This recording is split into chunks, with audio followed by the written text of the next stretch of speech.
avant de vous mesurer ou d'affronter un adversaire, vous observez d'abord quels sont ses moyens. Quels sont ses moyens de frappe et quelles sont mes capacités de résistance et mes capacités de riposte. Et quand vous vous trouvez en position de force, vous pouvez engager l'épreuve. Mais si vous vous rendez compte que vous n'avez pas les moyens de résister, vous négociez. Et je m'étais rendu compte que notre armée n'existait plus. Pour la simple raison que j'ai été moi-même ministre de la Défense et responsable de sécurité. Donc je suivais de très près ce qui se passait du côté de l'armée. Et c'est ainsi que j'ai demandé au chef de l'État de nous engager immédiatement dans la voie des négociations. Le gouvernement n'a pas accepté cette voie parce que le gouvernement avait une autre thèse.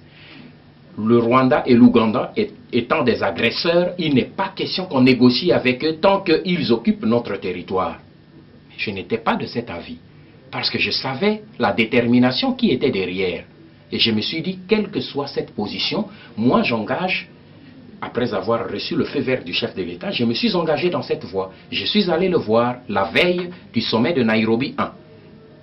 Et je suis arrivé à Kampala, où j'ai vu Museveni, et nous avons commencé les discussions, et il a accepté, Kagame a accepté, il est arrivé. Mais ils ont dit, voici nos raisons pour lesquelles nous nous battons.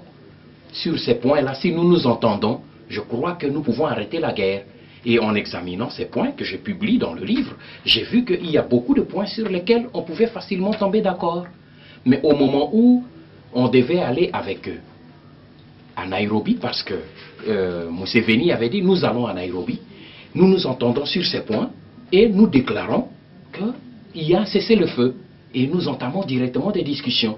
Mais il y a eu pression, le chef de l'État m'a téléphoné, il dit le gouvernement est catégorique, si vous mettez les pieds à Nairobi, eh bien vous allez être interpellé au Parlement pour haute trahison.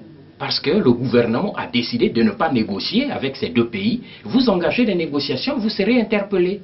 Alors, je me suis excusé auprès de ces deux chefs d'État en inventant la raison que le président Mobutu m'avait donnée de documents publiés par les Américains et qui faisaient pression au Parlement et tout. Et je suis rentré. Voilà le blocage.